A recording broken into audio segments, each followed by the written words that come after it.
What's up guys, and welcome back to the channel. This time on the channel we are going to talk about the disappearance of Brandon Swanson. I'm sure a lot of people know about this case, or maybe you don't. Either way, I'm going to tell it here today. Oh, and if you like true crime and mysteries, or even paranormal stories, good, because I like covering these topics sometimes here on this channel. Alright, now that that's all out of the way, let's get into it.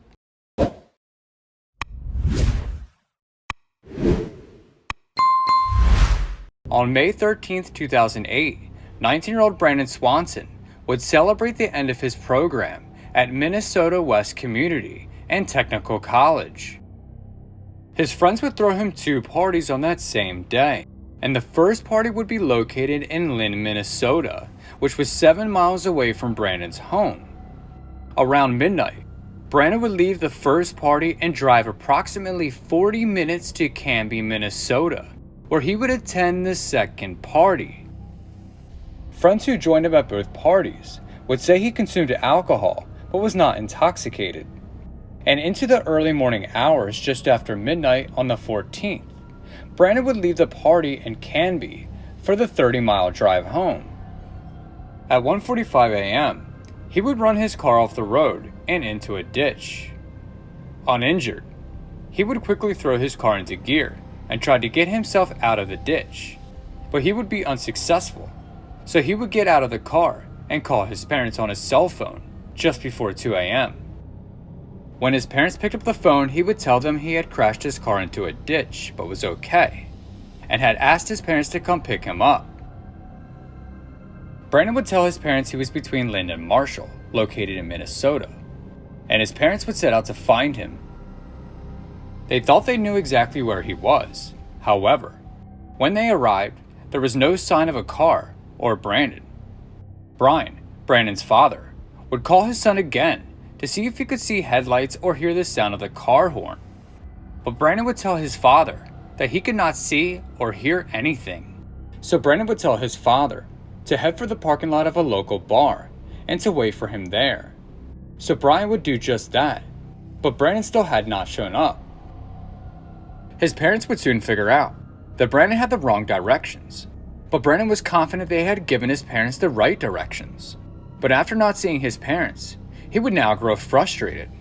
But nevertheless, he would stay on the phone with them, and he would now be talking to his mother while his father drove around looking for him.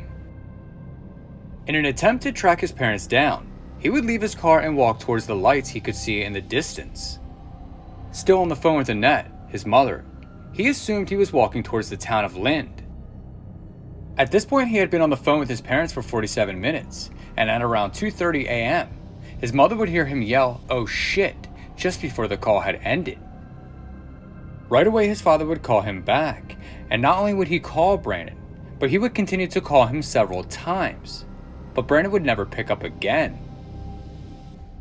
His parents would reach out to his friends for help, and they would drive through farmland and dirt roads searching for Brandon, but unfortunately there was no sign of him. So at 6:30 a.m., Annette would report her son missing to the Lynn police, and not long after, officers would join them for the search for Brandon.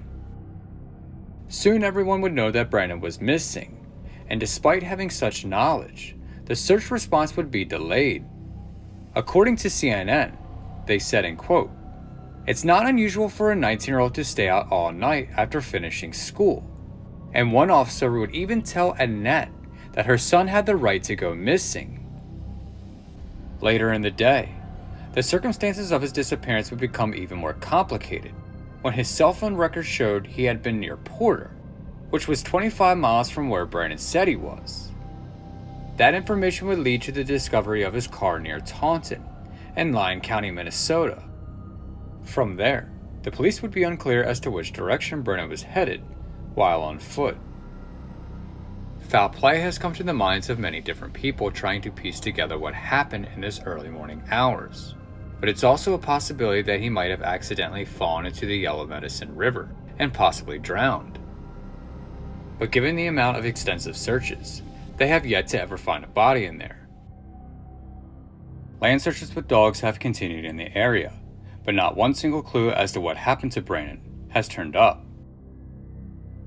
His parents had successfully lobbied the state legislature to pass Brandon's law, which requires that police are to begin investigations of missing adults promptly. After the original search, most efforts were discontinued, but Sheriff Wysecki, who was a part of the original investigation, would keep at it and continued to walk the 2 miles of the Yellow Medicine area every day, and had done that for 30 days straight. The Swansons leave their porch light on all night every night as a symbol of their hope that Brandon will eventually come home. Searches would take place late in the fall, and dogs on those searches continued to follow scents of human remains into an area northwest of Porter that had not been searched earlier. Efforts would pick up in the spring, after the snow would melt, and this cycle would continue through 2011, and by that time, 122 miles had been searched. By 2010, the Minnesota Bureau of Criminal Apprehension had taken over as lead agency on the case. They would set up a tip line, and by 2015, 90 leads would be reported that way, but by that point when official searches resumed, the area of interest had moved towards Mud Creek, a tributary of the Yellow Medicine, and northwest of Porter. As it is a mystery and continues to be a mystery as to what happened to Brandon that night, 3 main theories stick out to the minds of many. The first being that Brandon fell into the Yellow Medicine River and drowned.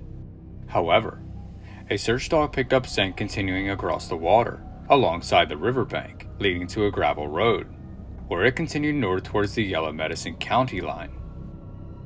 Annette Swanson, Brandon's mother, would tell CNN there really is nothing to indicate that he is in the river.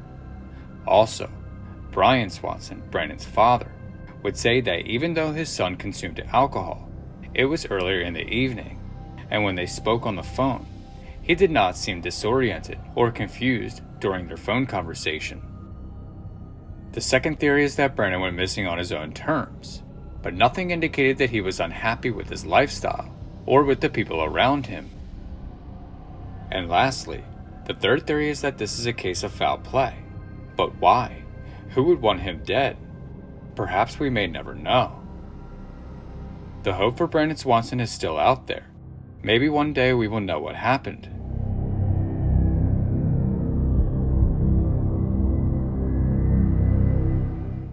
Well, that was the disappearance of Brandon Swanson. Life is truly unpredictable. You can be here 1 minute and gone the next, and in Brandon's case, disappeared without a trace. Well, that's going to be the end of the video. Make sure to like, comment, and subscribe, and I will see you on the next one.